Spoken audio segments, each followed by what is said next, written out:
All right, YouTube. Next up, we got hostile fans, NBA versus Euroleague. Let's get into it. Welcome back to the channel. Make sure you like, comment, subscribe if you're new. Make sure you subscribe and hit that bell, man. It's your boy Mdub Deuce, aka Mdub, aka Cell, whatever you want to call me. We back with another reaction video. Now, a few people asked for us to react to this a couple days ago. I was still reacting to some other round 6 videos, so if y'all haven't been into with those, make sure y'all go check those out, right? But now we finally here. Hostile fans, EuroLeague versus NBA. Make sure y'all like the video up. Shout out to Heat Check. Make sure y'all subscribe to Heat Check. And let's get straight into the video. First video from Heat Check that we've ever done. I don't think this is what we reacted to when Partisan was playing outside, but this is something similar right here. This shit is crazy. This shit's insane. That's so insane.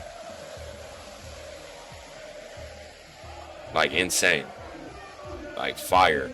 This is a real hostile environment. Yeah. This is what NBA players think it is. Okay, so this is what we're not gonna do though.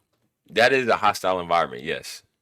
I don't know anywhere else in the world where you can have flares going on while people are playing basketball games. This setting wouldn't work for flares, for fireworks, for lighting anything inside that arena whatsoever. But even then, they were outside with all the flares. I know they've done flares inside too, so don't come on my neck for that. But what I am saying is that both of these environments are still hostile in their own way. That's what I will say. Let's go back and see what he got to say now. This is a real hostile environment. Okay. This is what NBA players think it is. Taking the drive, the sidestep, miss it. Likely there with a help. European fans are notorious for creating nightmares to opposing teams. And I mean, how would you feel if you had to get a win on the road in this atmosphere? Yeah. I respect that. Mind you, it's jumping in there. It's jumping in there. It's jumping. Fans in Greece made it snow inside the arena and delayed the start for a while. And Luka Doncic knows this all too well. There's some really tough crowds in Europe, I think especially Greece, Serbia, Turkey. I think those are the three like really tough crowds to play in. It's hard to listen to your teammate right next to you because they cheer so loud. Speaking of Serbia, Red Star Belgrade fans caused an earthquake in the arena. But look at the atmosphere. I remember that. It's literally bouncing, and they're standing on that floor now. It's shaking. Yeah. The floor is shaking. Yeah, you can feel the floor shaking. You can feel the vibrations from the floor, from the noise, from the songs, from the dancing. It's just an amazing feeling. I mean, this is what European basketball is about. I'm sorry, you don't see this kind of thing anywhere else in the world, not in a basketball arena. Huge flags being waved, flares flashing as if it's a war. That's what I will say. It is very different in that sense. People are correct. People are right. People aren't jumping in the stands. They're not making the ground shake, making the ground earthquake. They're not doing that shit on purpose. Unless the fan interaction is like singing a song or doing a wave or some shit. They're not doing that crazy shit, right? And then on top of that, they got big flags that they waving. NBA arenas, you won't see those big of flags. I don't even think it's legal to have those big of flags in the arena or in the stadium. Then at that, flares. NBA is not having that. Going on. Massive drums pounding and leading the entire crowd to sing and yell all as one. By the way, I'm making this video from experience. I've seen a bunch. This is in my country, Macedonia. Sheesh. Sheesh. Mind you, I feel like another reason, not to keep pausing the video, another reason for this though is because y'all have like songs that they sing. I feel like they have chants that they sing like I'm not gonna say alma maters because I don't know if it's alma maters, but like I feel like some of these songs are like everybody knows the song. There's no specific songs that Americans sing to like get them going like this. They just play music in the arena, you know. So, having witnessed a bunch of these absolutely wild scenes himself, when Nikola Jokic was asked about the pressure while playing on the road in the NBA, he just smiled and said this. I play in Serbia, brother. I play in Serbia, so I wish you guys can feel that. Yeah. Things are so crazy in Serbia that even the players themselves are joining the fans. This is stunning. Just imagine LeBron or KD doing this. You wouldn't be able to imagine that shit. You know why? Because LeBron and KD, they would even have more fans come to the games. They would have even more supporters pull up after the game to outside the arena, like really shutting the streets down, flares. Like, it would be crazy if KD or LeBron was out there experiencing this shit.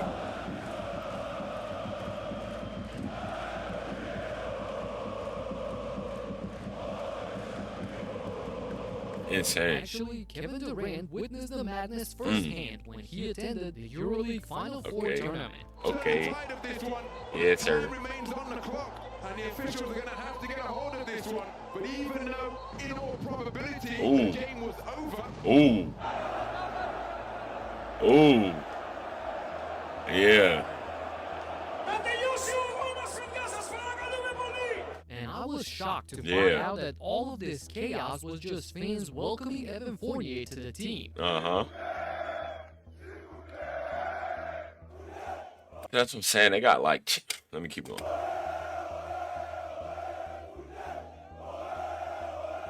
They completely took over the airport, and this was the first thing that Fournier saw when he got off the plane. That's fire. And this is a staggering moment for my hometown, where the fans packed the entire arena for a freaking practice. Not a game, not a game. We're talking about practice. Yeah.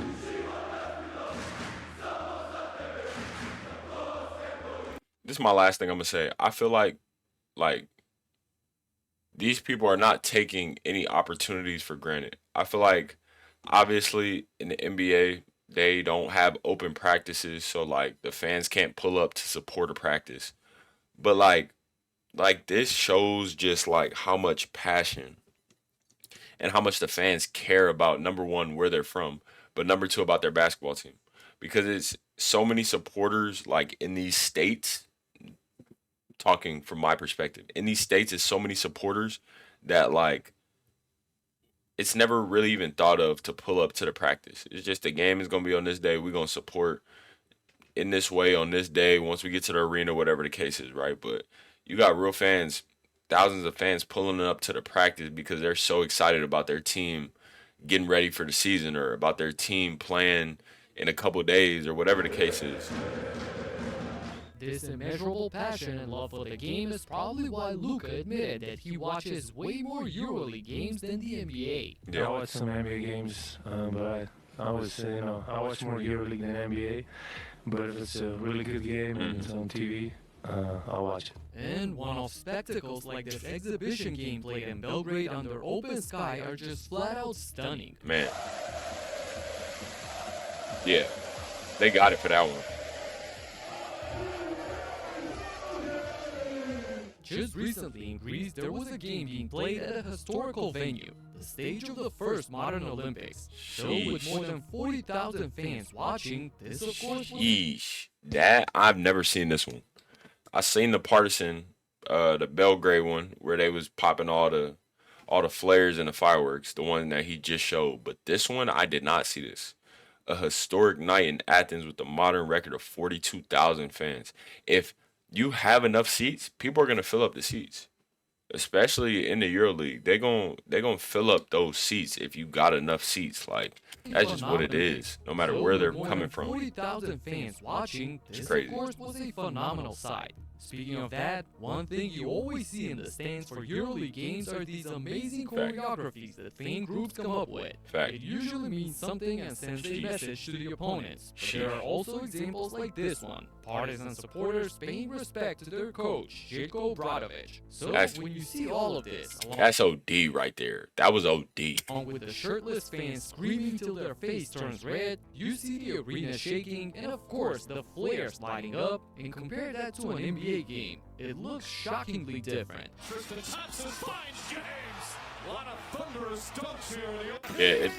It definitely looks a lot different. The action from the crowd boils down to this. Neal snatches the board. I'm not trying to show Game too is a many. way of entertainment and treated the same way like going to the movies or a concert. They have their drink, the popcorn, or the hot dog. In Europe, it's do or die mentality, both for the teams as well as the fans. Every single game. I mean, just look at some of the top coaches, the most well-respected minds in Euroleague basketball. Watch their intensity during games. In your eyes, you're good guys. Huh. Fuck you, everybody. Fuck you, okay? You want me to repeat million times? Fuck you, Gigi Datome.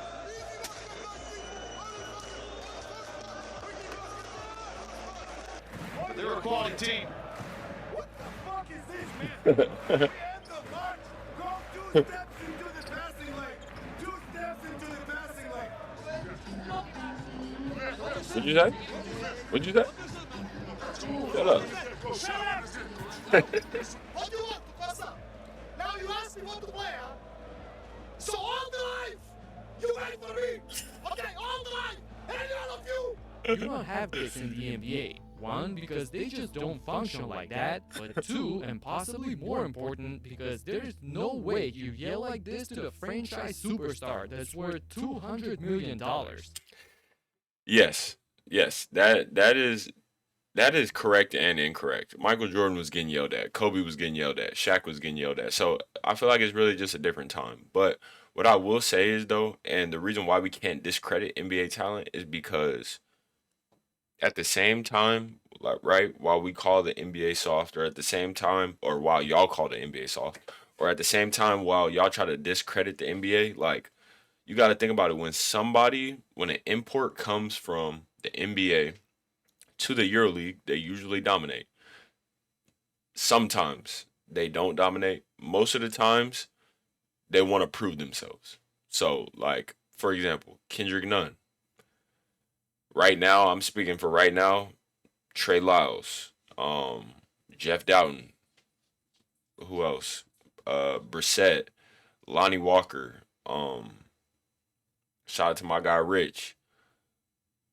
Those are a few names, right? But there's more NBA imports that are coming over to the EuroLeague that want to dominate and that want to outperform all the EuroLeague players. And reason for that is because they feel like they should be in a league, right? It's not enough spots in the league sometimes, so league got to make some changes. Players got to go different places, but at the same time, while we call these players soft, or as we call this league soft, or whatever the case is, this is still NBA talent at the end of the day. Just imagine a coach At the end of the day. LeBron like this. He would be fired before the game is even over. Heck, after a 30-11 months after making the finals. In a league where entertainment is everything and superstars are the difference between a team being a contender or not, you definitely want the top dog being happy and the fans buying expensive tickets. In Europe, coaches are the authority and they preach team basketball. So basically, they're the most important piece to the puzzle. This season, Partizan did the unthinkable and gave Obradovic a blank slate to craft his team. Not a single player from last season was left on the team, and the coach brought in an entirely new roster for this year. That's absolutely wild, but it's happened a few times. It's also worth pointing out that Obradovic is the winningest coach in EuroLeague history with 9 titles.